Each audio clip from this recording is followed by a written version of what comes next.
Ya, oke, ini adalah kemungkinan apa yang terjadi untuk manhwa Magic Emperor chapter 392 sampai dengan 394. Oh ya, chapter sebelumnya itu agak panjang ya ceritanya. Mungkin itu efek karena minggu sebelumnya libur. Nah, pada chapter 391 berakhir saat Zoufan menerima undangan dari Pak Tua Yun atau pilar ketiga Uskup Agung Yun Xuanji. Zoufan belum banyak mengetahui informasi terkait orang tua tersebut. Oleh sebab itulah ia bertanya kepada beberapa para penatua. Dan penatua Long pun menjelaskan, di Tianyu, keluarga Yun merupakan sebuah anomali. Tidak hanya keluarga kekaisaran, semua orang penting di Tianyu pernah mengunjungi keluarga mereka, walaupun itu hanya sekali. Aku juga pernah mengunjungi Uskup Agung Yun Xuanji dan mendapatkan beberapa pencerahan. Mendengarkan penjelasan tersebut, Zoufan menjadi sedikit curiga. Jika keluarga Yun dikenal sebagai keluarga yang bijak, kenapa ia menerima semua tamu untuk berkonsultasi? Bukankah itu berarti jika mereka ingin mendukung seseorang? Dan pimpinan klan Xie pun menjelaskan, pelayan Zuo, klan Yun adalah klan yang adil. Mereka menerima tamu dari setiap kalangan, tapi tidak pernah berpihak kepada siapapun. Intinya, mereka hanya memberikan beberapa pencerahan dan untuk penyelesaiannya itu semua bergantung pada diri mereka masing-masing. Setelah mendengarkan beberapa penjelasan, Zoufan pun nampaknya menjadi sangat penasaran dan ingin cepat-cepat berkunjung ke klan Yun. Dan beberapa saat kemudian, ia sudah berada di depan gerbang keluarga ataupun klan Yun. Anehnya, tidak seperti gelarnya yang merupakan pilar ketiga, klan Yun nampak sangat miskin. Dan dari sini saja Zoufan pun bisa menilai jika mereka benar-benar keluarga yang adil dan memegang teguh prinsip mereka. Dan Zoufan pun mengetuk pintu gerbang. Lalu seseorang pun berkata, "Siapa Anda dan apa yang Anda butuhkan?" Lalu Zoufan pun menjawab, "Aku adalah pedagang ingin berkonsultasi dengan Uskup Agung." Mendengar hal tersebut, penjaga itu pun menjawab, "Mohon maaf, selama 3 hari ke depan, pimpinan klan sedang sibuk untuk menerima tamu-tamu penting. Jadi silakan datang setelahnya." Mendengar hal tersebut, Zoufan pun menjadi lebih yakin jika keluarga Yun adalah keluarga yang adil dan menerima setiap golongan. Lalu Zoufan pun mulai tertawa. Ia kembali berkata, Maaf, aku hanya bercanda. Sebenarnya aku telah mendapatkan undangan." Melihat hal tersebut, penjaga itu pun langsung berkata, "Oh maaf, ternyata Anda adalah pelayan Luo, pelayan terbaik di bawah surga. Maaf tidak mengenali Anda. Uskup Agung telah lama menunggu Anda di dalam." Lalu penjaga itu pun mengantar Zoufan ke sebuah ruang tunggu karena Uskup Agung atau imam besar sedang menerima tamu. Beberapa menit kemudian Zoufan merasa bosan karena menunggu terlalu lama. Tapi tiba-tiba ia mendengar sebuah teriakan. Zoufan sangat penasaran, lalu ia pun mendekat ke arah suara tersebut. Dan alangkah terkejutnya Zoufan, ia melihat seseorang yang tidak begitu familiar. Nampaknya itu adalah imam besar. Adapun 2 orang lainnya terlihat sangat familiar. Yang pertama Leng Wuchang dan yang satu lagi adalah Wang Pu Tianyuan. Leng Wuchang nampak sangat tidak puas karena apa yang telah diramalkan oleh imam besar meleset. Padahal itu belum pernah terjadi sebelumnya. Imam besar pun menjelaskan, memang takdir mengatakan jika putra mahkota kalian akan memimpin dan berjaya. Tapi setelah melewati 3 kesengsaraan, yaitu ayah, anak, dan juga dosa. Itulah apa yang aku lihat. Tapi aku juga tidak bisa mengubah rencana lain yang telah dipersiapkan oleh surga. Tapi Leng Wuchang masih tidak puas. Ia pun kembali bertanya, jadi apakah Zovan termasuk? Dan imam besar pun menjawab, tidak juga. Sebenarnya apa yang menimpa putra mahkota kalian adalah sebuah kecelakaan. Mendengar hal tersebut tentu saja membuat Leng Wuchang ragu. Ia belum pernah mendengar alasan seperti itu dikeluarkan oleh imam besar selama ia bertemu dengannya. Di sisi lain, Zovan yang juga mendengarkan hal tersebut hanya tertawa. Kali ini ia benar-benar menganggap jika imam besar hanyalah penipu setelah mendengar nasihat yang ia keluarkan. Di sisi lain, Huangpu Tianyuan masih tidak bisa menerima. Kenapa tiba-tiba takdir anaknya berubah menjadi kecelakaan? Lalu imam besar kembali menjelaskan, sebenarnya takdirnya sudah jelas, tapi terkadang apa yang ditakdirkan surga bisa berubah karena adanya orang lain yang tidak bisa diatur oleh surga. Mendengar hal tersebut, Leng Wuchang pun menanggapinya apa? Jadi Zovan merupakan seseorang yang tidak bisa diatur oleh surga? Tapi sayangnya imam besar tidak mau menjelaskan lebih lanjut. Ia bahkan meminta Leng Wuchang dan juga Huangpu Tianyuan untuk meninggalkannya.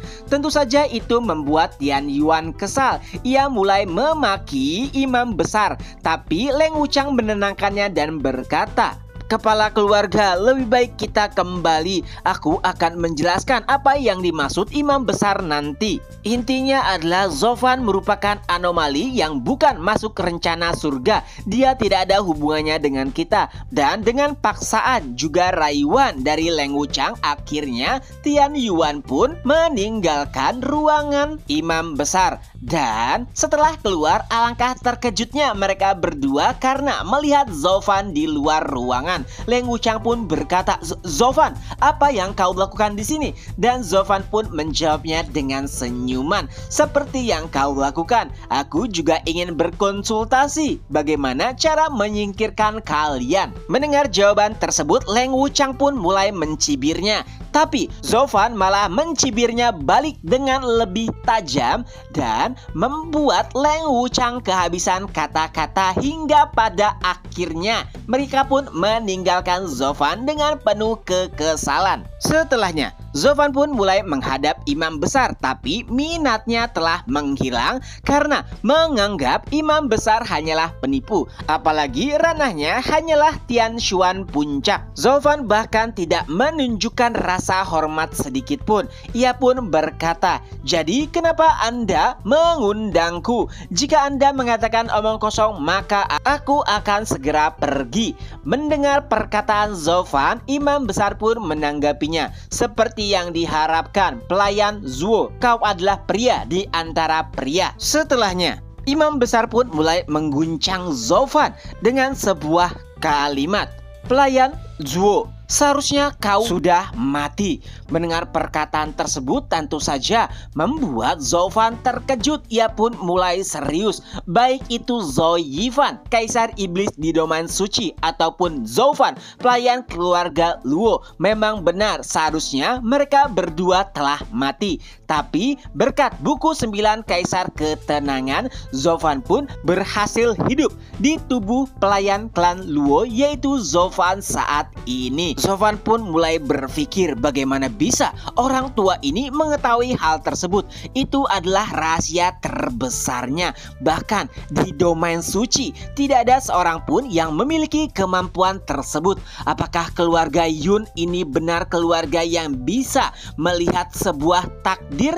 Zovan sama sekali tidak bisa mempercayai hal tersebut. Dan dengan sangat serius kini Zovan kembali bertanya, siapa kau dan dari mana asal klan Yun? Tapi imam besar sama sekali tidak mengerti maksud pertanyaan Zovan dan ia hanya menjelaskan bahwa klan Yun hanyalah bagian dari kekaisaran Tianyu. Tentu saja itu adalah jawaban yang ambigu. Bagaimana bisa klan dengan kemampuan menakjubkan sampai lupa dengan asal usul mereka? Sampai titik ini bahkan Zovan tidak percaya jika di domain fana ada klan menakjubkan seperti kemampuan klan Yun. Zovan pun mulai mengubah ekspresinya, lalu ia pun berkata, hahaha, maafkan atas candaanku sebelumnya. Jadi apa alasan imam besar mengundangku? Lalu imam besar pun menjawab, seperti yang diharapkan, reputasimu mendahuluimu.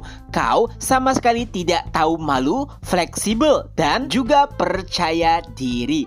Imam besar menjelaskan jika tujuannya mengundang Zovan hanya ingin membicarakan masa depan. Perbincangan serius pun dimulai. Imam besar pun mulai menjelaskan beberapa hal, terutama terkait beberapa takdir yang sepenuhnya berubah. Tentu saja itu tidak pernah terjadi sebelumnya. Selama berabad-abad, takdir yang dilihat klan Yun selalu saja tepat. Tapi semua itu berubah sejak 8 tahun yang lalu. Imam besar menjelaskan jika perubahan besar-besaran takdir dimulai 8 tahun yang lalu saat Zovan membunuh Yao Kiki. Tentu saja itu membuat Zovan terkejut. Memang benar, namanya mulai dikenal saat ia membunuh Yao Kiki. Tapi ia masih menganggap jika itu hanyalah takdir lainnya yang telah dibuat oleh surga. Tapi nampaknya imam besar tidak setuju dengan hal tersebut. Dari apa yang ia lihat, seharusnya Yao Kiki masih hidup sampai dengan saat ini. Tapi setelah kemunculan Zovan, semua orang yang berada di sekitarnya takdirnya menjadi lebih rumit. Dari yang kuat menjadi lemah dan lemah yang menjadi kuat. Itu seperti sesuatu yang bisa dilakukan oleh Kaisar Iblis. Pelayan Zuo, aku seperti melihatmu berjalan di antara dua dunia. Mendengar hal tersebut tentu saja membuat Zovan terkejut. Ia pun menanggapinya. Kaisar Iblis itu tidak mengarah kepadaku, bukan? Zovan mengatakan hal tersebut sambil tertawa. Lalu imam besar pun menanggapinya. Seharusnya kau lebih tahu terkait hal tersebut, bukan? Ia kembali menjelaskan. Semua takdir orang-orang yang berada di sekitarmu berubah semenjak 8 tahun yang lalu saat kau membunuh Yao Kiki. Takdir keluarga Ning-Er berubah saat mereka di bawah perlindungan Jianhou House. Lalu selanjutnya Huayu Building seharusnya menjadi target pertama Regen Estate dan berakhir dengan kehancuran. Tapi lagi-lagi itu gagal berkat kehadiranmu. Dan masih banyak yang lainnya. Perlukah aku menjelaskannya satu persatu? Ya, walaupun penjelasan tersebut sangat masuk akal, tapi sulit bagi Zovan untuk menerimanya mentah-mentah. Dan imam besar pun kembali berkata, aku tidak tahu apakah kau mau percaya atau tidak, tapi aku yakin kau sadar nasib semua orang yang ada di sekitarmu telah berubah. Dan sambil menghela nafas, imam besar kembali berkata, aku belum pernah mengatakan ini sebelumnya. Sejujurnya, Huang Pu Tianyuan, orang yang kau bunuh, ia memiliki semua kualitas dan juga takdir untuk menjadi seorang penguasa. Dia memiliki peluang tertinggi untuk menjadi kaisar baru. Mendengar hal tersebut, Zovan nampak sangat terkejut. Ia pun berkata, apa? Dengan itu pula chapter pun berakhir. Nah, itulah kemungkinan apa yang terjadi untuk 3 chapter mendatang dari manhwa Magic Emperor. Tentunya bisa lebih atau kurang karena dari beberapa chapter sebelumnya, semenjak seminggu rilis 3 chapter, cerita dari Magic Emperor kayaknya dibuat lebih padat. Ada beberapa hal yang tidak diceritakan dan langsung menuju poin-poin pentingnya. Ya mungkin itu agar manhwanya bisa cepat tamat. Oke, itu saja dulu untuk video kali ini. Ketemu lagi di next video. Bye bye.